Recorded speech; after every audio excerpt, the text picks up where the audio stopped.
Good morning class. आज हम पढ़ेंगे क्या, लिमिट टेस्ट फॉर आयरन और आर्सेनिक। ठीक है, देखो लिमिट टेस्ट फॉर आयरन में एपरेटस की क्या क्या रिक्वायरमेंट है।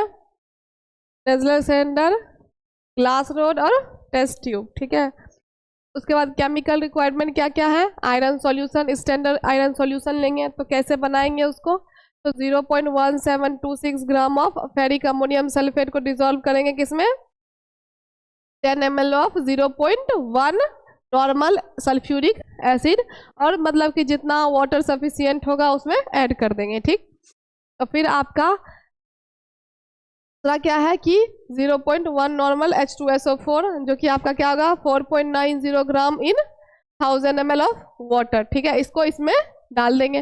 फिर कहता है कि 20% आयरन फ्री सिट्रिक एसिड, मतलब ऐसा सिट्रिक एसिड लेना है जिसमें आयरन की प्रेजेंस ना हो। ठीक है, फिर कहता है कि थायोग्लाइकोलिक एसिड लोगे और अमोनिया सॉल्यूशन लोगे। ठीक है, अब इसका प्रिंसिपल क्या हो जाएगा, ये काम कैसे करेगा, तो iron reacts with mercapto acetic acid, जिसको आप क्या बोल सकते हो, थायोग्लाइकोलिक एसिड भी बोल सकते हो, इन अमोनिया सिट्रेट बफर में लोगे तो वो क्या बनाएगा, एक आपका पर्पल कलर्ड कॉम्प्लेक्स बनाएगा। ठीक, जिसमें पहला आपका क्या होगा, ferric iron is reduce to ferrous iron, और ferrous iron forms a purple ferrous mercapto acetic complex बनाएगा। देखिए सिंपली सी बात है, फेरिक आयरन को लोगे तो वो किस में चेंज हो जाएगा, फेरस आयरन में।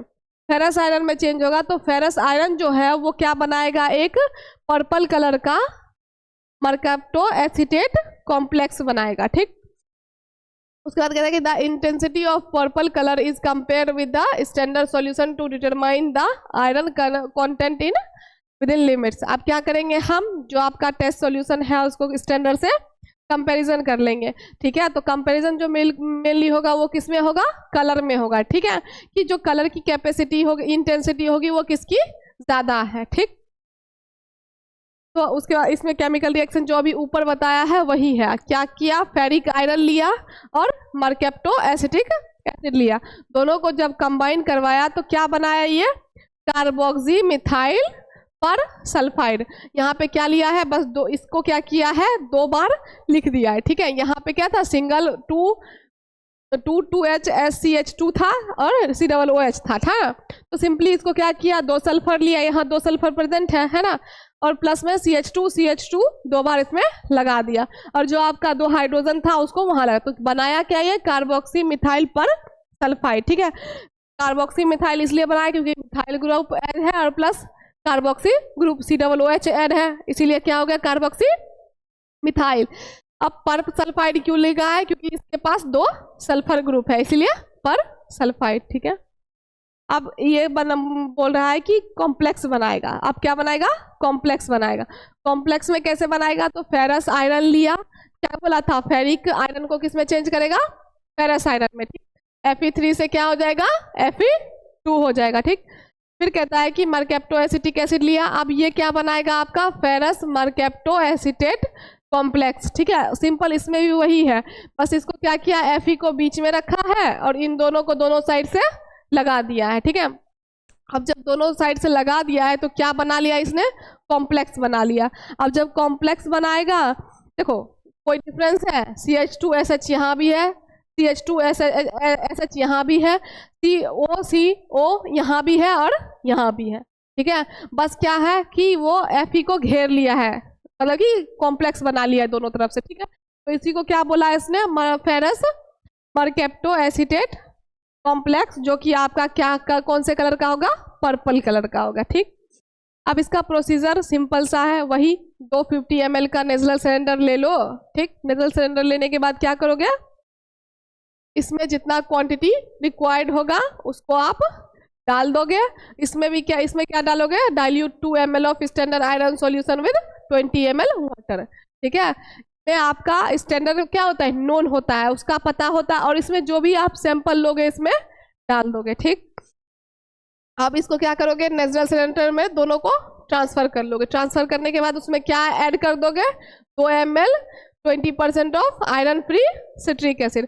सेम इसमें भी करना है। ठीक, उसके बाद कहता है कि ऐड 0.1 ml ऑफ थायोग्लाइकोलिक एसिड, इसमें भी थायोग्लाइकोलिक एसिड ऐड करना है और इसमें भी सेम, ठीक।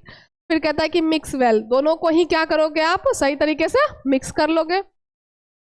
अब मिक्स करने के बाद क्या करोगे, make alkaline with iron free ammonia solution. अब इसको हमको किस में चेंज करना है, अल्कलीन सॉल्यूशन में, ठीक है। और उसके लिए हमको क्या यूज करना है, आयरन फ्री अमोनिया सॉल्यूशन, इसमें भी सेम करना है, ठीक। फिर कह रहे हैं कि dilute to 50 ml with water, 50 ml water के साथ इसको हम क्या कर लेंगे, डाइल्यूट कर लेंगे, उसको भी सेम करेंगे, ठीक। अब कह रहे हैं कि दोनों को ही 5 मिनट के लिए हम ऑब्जर्वेशन के लिए छोड़ देंगे, ठीक है। ऑब्जर्वेशन के लिए जब 5 मिनट के लिए छोड़ दोगे आप, तो उससे क्या होगा कि वो प्रॉपरली सेटल डाउन हो जाएगा, उसका कलर आ जाएगा, जिससे आप कंपेयर इजीली कर सकते हो, ठीक है। फिर अब क्या करना है आपको, कलर की इंटेंसिटी दोनों की कंपेयर कर लेना, ठीक।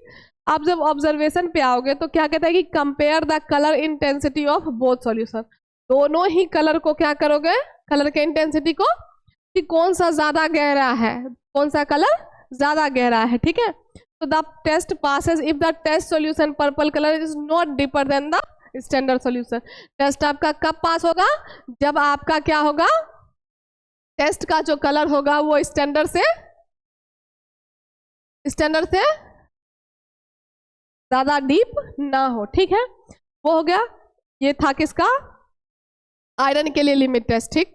अब है तुम्हारा किसके लिए, आर्सेनिक के लिए, ठीक है। आर्सेनिक के देखो, आर्सेनिक में मेनली हम क्यों आर्सेनिक का लिमिट टेस्ट करते हैं, आर्सेनिक की इम्प्योरिटी पता करने के लिए, है ना।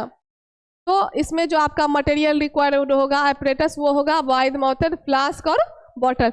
ऐसा फ्लास्क या मतलब कि बॉटल जिसका माउथ जो होगा वो क्या होगा, वाइड होगा, चौड़ा होगा, ठीक है। फिर कहता है कि रबर कॉर्क, अब इसको बंद करने के लिए आपको क्या चाहिए होगा, रबर कॉर्क, ठीक है, ढक्कन की तरह, ठीक।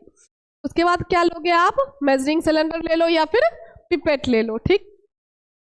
केमिकल रिक्वायर्ड जो है उसमें आपका क्या हो जाएगा, आर्सेनिक फ्री वाटर, मतलब कि ऐसा वाटर यूज करना है आपको जिसमें क्या हो, आर्सेनिक ना हो, ठीक है। फिर कहता है आपका हाइड्रोक्लोरिक एसिड लेना है, स्टेनस क्लोराइड लेना है, जिंक लेना है, मर्क्यूरी क्लोराइड पेपर लेना है और स्टैंडर्ड आर्सेनिक सॉल्यूशन लेना है, ठीक। इन सबको जब लोगे तब इसका प्रिंसिपल देखो क्या कहता है कि the limit test of arsenic, जो कि आपका किससे होता है, गज्जिट टेस्ट से होता है, ठीक है, is based on the reaction in which arsenic is converted to the arsine. Arsenic जो है वो किसमें कन्वर्ट हो जाएगा, आर्सिन में कन्वर्ट होगा। कैसे होगा, by undergoing reduction with zinc and hydrochloric acid. तो जिंक और हाइड्रोक्लोरिक एसिड के साथ जब इसको रिएक्ट करवाओगे तो वो आर्सिन जो है वो किसमें, आर्सेनिक किसमें कन्वर्ट हो जाएगा, आर्सिन गैस में, ठीक है। फिर कहते हैं कि the use of stannous hydrochloride, that is stannous chloride mix with hydrochloric acid is prescribed in IP. दोनों को मिक्स करना है, कैसे मिक्स करना है, तो जैसे आपके इंडियन फार्माकोपिया में मेंशन किया गया है वैसे, ठीक है। अब जब कर लोगे तो देखो सिंपल सा रिएक्शन है आपका, क्या, आर्सेनिक का उसने क्या बोला था, आर्सेनियस में चेंज हो जाएगा, ठीक, आर्सेनियस एसिड में चेंज होगा। अब आर्सेनियस एसिड जो है वो किस में चेंज होगा, आर्सिन में। वहां डायरेक्टली बोल रहा था आर्सिन जो है, आर्सेनिक एसिड आर्सिन में चेंज होगा, लेकिन उसमें एक और प्रोसेस होगा कि आर्सेनिक एसिड जो है वो चेंज होगा आर्सेनियस एसिड में, और आर्सेनियस एसिड जो है वो आपका चेंज होगा किसमें, आर्सिन गैस में, ठीक है।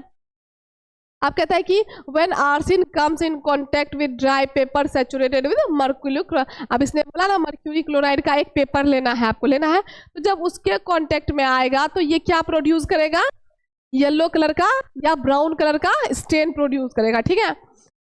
तो जब आर्सिन को रिएक्ट करवाया किसके साथ, मर्क्यूरिक क्लोराइड के साथ, मर्क्यूरिक क्लोराइड के साथ करवाया तो ये क्या हुआ, देखो Hg यहाँ पे क्या था, HgCl2, एक Hg था और ASH, आर्सिन ग्रुप कितना था इसमें, 2 बार, तो इसीलिए दोनों को हमने क्या लिया, लगा दिया, हो गया ना। अब बचा क्या आपके पास, सिर्फ Cl2, कितना Cl2 बचा है, तो 2, है ना। और यहाँ से क्या था आपका, हाइड्रोजन कितना था, 6 था, तो यहाँ पे कितना हाइड्रोजन लिया हमने, 4 ही लिया, तो 2 हाइड्रोजन आपका बचा है, तो इसीलिए इसने क्या लिख दिया, 2H और Cl, मतलब 2 हाइड्रोजन और 2 क्लोराइड, ठीक।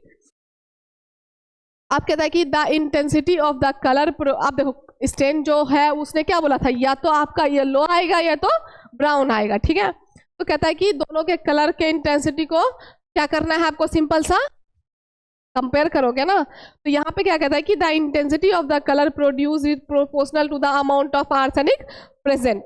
जितना मतलब उसकी जो कलर की इंटेंसिटी होगी वो ये बताएगा कि इसमें कितना ज्यादा आर्सेनिक प्रेजेंट है। मतलब जितना गाढ़ा कलर उतना ज्यादा किसका प्रेजेंट, आर्सेनिक का प्रेजेंस वहां पे दिखेगा आपको, ठीक है। मेनली जो कलर आएगा वो किस पे डिपेंड करेगा, आर्सेनिक के। जितना आर्सेनिक का कलर, जितना आर्सेनिक प्रेजेंट होगा उतना ही उसका कलर क्या होगा, गाढ़ा होगा, ठीक है। कहता है if the diameter of the paper expose to arsine is constant. अगर क्या हुआ कि जो आपका पेपर है, कौन सा पेपर, मर्क्यूरी क्लोराइड का पेपर लिया था ना, अगर वो एक्सपोज हो जाए किसके, आर्सेन में, तो वो क्या शो करेगा, कांस्टेंट शो करेगा, ठीक।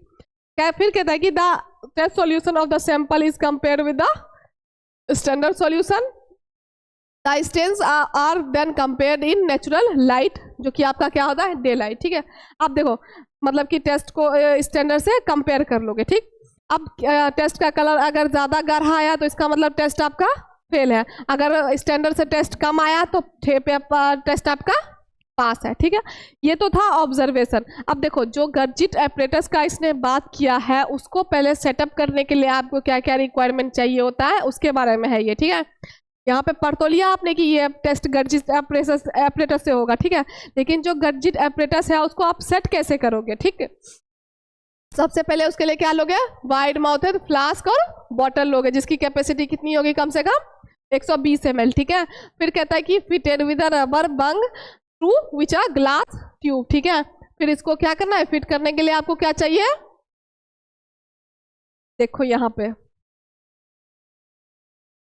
पे इसको किससे फिट किया गया है, बताओ,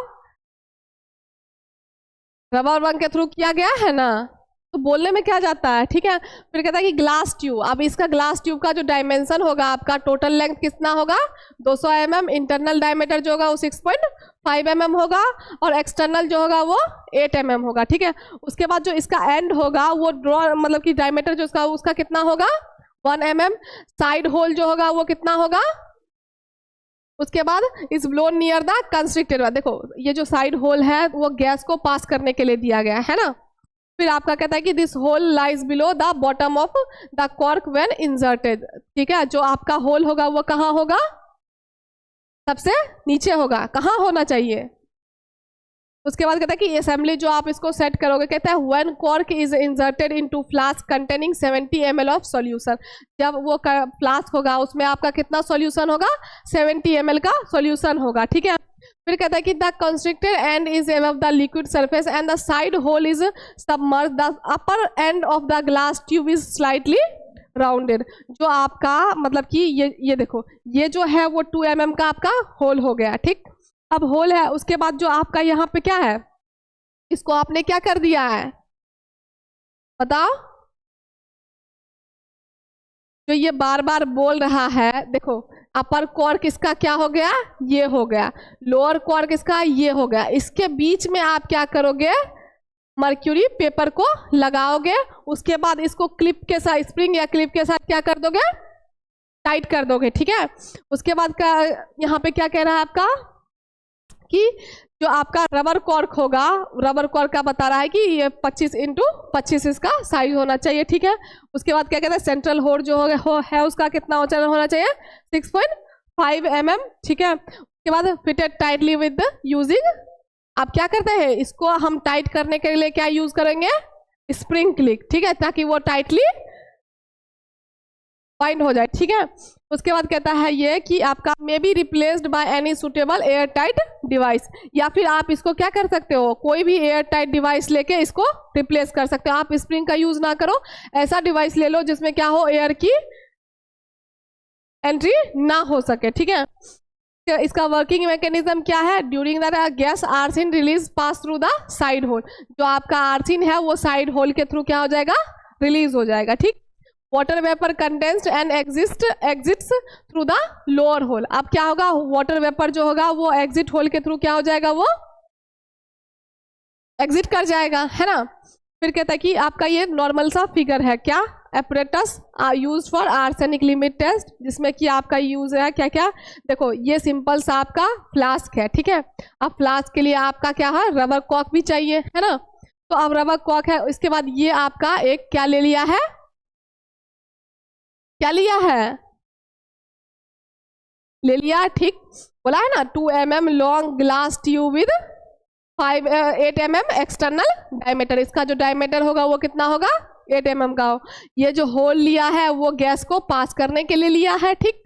तो ये नॉर्मल सा आपका क्या है, गर्जिट एपरेटस का सेटअप है, ठीक है। अब देखो ये जो ऊपर का सेटअप है उसमें ये जो आपका स्प्रिंग है ये रबर कॉक है, और इसके बीच में इसी को खोल के यहाँ पे दिखाया है कि ये अपर कॉक हो गया और ये लोअर कॉक हो गया। बीच में ये क्लिप से तो जुड़ा है ही, ठीक। अब इसके बीच में आपको क्या करना है, पेपर को रखना है। अब वही पेपर पे जो कलर आपको आएगा, चाहे येलो आए चाहे वो ब्राउन आए, वो डिपेंड करेगा कि उसमें कितना आर्सेनिक प्रेजेंट है, ठीक है। अगर ज्यादा ब्राउन आया, येलो से ब्राउन होते गया, तो मतलब आर्सेनिक उतना ज्यादा है उसमें, ठीक। तो ये था क्या, गर्जिट एपरेटस, ठीक है। आप देखो इसका जो प्रोसीजर होगा रिएक्शन का सिंपली है कि आप इसको क्या करोगे, सारे रिएजेंट को कहाँ डाल दोगे, बॉटल में डाल दोगे, ठीक। उसके बाद use same apparatus and method for the sample, test sample के लिए भी सेम है आपका, है ना। फिर आपका है कि गैस फॉर्मेशन, गैस फॉर्मेशन कैसे होगा, तो arsenic in sample gets reduced to arsine gas by nascent hydrogen from zinc acid reaction. अब देखो सिंपल सा पढ़ा था तुमने, आर्सेनिक किस में कन्वर्ट हो रहा है, आर्सिन गैस में, ठीक है। अब इसमें भी क्या होगा, arsine gas form in the same way, इसका ही प्रोसीजर उधर भी फॉलो होगा, ठीक। फिर कहता है कि डिटेक्शन मेथड, आप मतलब कि कैसे डिटेक्ट करोगे, ठीक है, आर्सिन प्रेजेंट है या आर्सेनिक कितना प्रेजेंट, ठीक है। कहता है arsine gas react with mercury, अब देखो मर्क्यूरी क्लोराइड का पेपर जो है वही बताएगा आपको कि इसमें कितना आर्सेनिक प्रेजेंट है, क्योंकि उसका जैसा कलर आएगा उतना ही ज्यादा आपकी क्या होगी, आर्सेनिक की प्रेजेंस होगी, ठीक। तो कहता है कि place at the top of the apparatus produces yellow और ब्राउन स्टेट, सबसे ऊपर उसको प्लेस कर देते हैं ना। उसके बाद क्या आता है आपका, येलो कलर का या फिर ब्राउन कलर का स्टेन आता है, ठीक। सेम इसमें भी होगा, ठीक। फिर कहता है कि एपरेटस जो आपने यूज किया वो क्या यूज किया, wide mouth flask glass tube with side hole और rubber stopper mercury chloride paper. जो आपने एपरेटस यूज किया वो यही सब यूज किया, वाइड माउथ बॉटल और ग्लास टेस्ट ट्यूब जो कि उसके अंदर डाला हमने, है ना। उसके बाद जिसमें क्या हो, एक होल हो, तो फिर आपने यूज किया रबर स्टॉपर, उसके बाद आपने मर्क्यूरी क्लोराइड पेपर यूज किया, सेम उधर भी होगा, ठीक। अब कहता है कि स्टॉपरिंग, मतलब कि स्टॉपरिंग के लिए क्या है, must be स्टॉपर्ड immediately after inserting the paper, avoid gas escape. अब गैस उससे बाहर ना निकल जाए उसके लिए सबसे पहले आपको क्या करोगे, उसको बंद करोगे, है ना। जब भी जहां आप मर्क्यूरी क्लोराइड का पेपर उसमें डालोगे तभी आपको उसको क्या करना है, बंद कर देना है, ठीक। उधर भी सेम प्रोसीजर होगा। अब है रिएक्शन ड्यूरेशन और टेम्परेचर, रिएक्शन जो इसका अलाउ होगा वो कितना मिनट का होगा, 40 मिनट का और 40 डिग्री सेल्सियस पे, उधर भी सेम होगा, ठीक। अब है आपका ऑब्जर्वेशन पॉइंट, ऑब्जर्वेशन कैसे करोगे, सिंपल सी बात है, कलर को कंपैरिजन करेंगे, है ना, कलर की इंटेंसिटी को कंपेयर कर लेंगे कि ज्यादा मतलब कि ज्यादा ब्राउन है तो मतलब आर्सेनिक की प्रेजेंस ज्यादा है, और कम है तो मतलब आर्सेनिक भी कम है, ठीक है। सेम उधर भी होगा। और जो आपका कंपैरिजन होगा वो क्या होगा, विजुअल आप करो, मतलब देख के ही आप करते हो ना, है ना। फिर आपका है कि इसमें क्या कहता है, if the strain is lighter than the standard sample passes the test, अगर स्टैंडर्ड से कम हुआ तो टेस्ट आपका पास हो जाएगा और ज्यादा हुआ तो फेल हो जाएगा, ठीक। इसका जो ऑब्जर्वेशन आएगा कुछ इस तरीके से आएगा, जो टेस्ट स्ट्रेन है वो स्टैंडर्ड से क्या होना चाहिए, क्या होना चाहिए, कम होना चाहिए। अगर कम होगा तभी आपका टेस्ट क्या होगा, पास करेगा, और अगर ज्यादा हुआ तो टेस्ट आपका फेल कर जाएगा, ठीक है। तो ये था नॉर्मली आपका दोनों लिमिट टेस्ट, आर्सेनिक का और आयरन का, ठीक।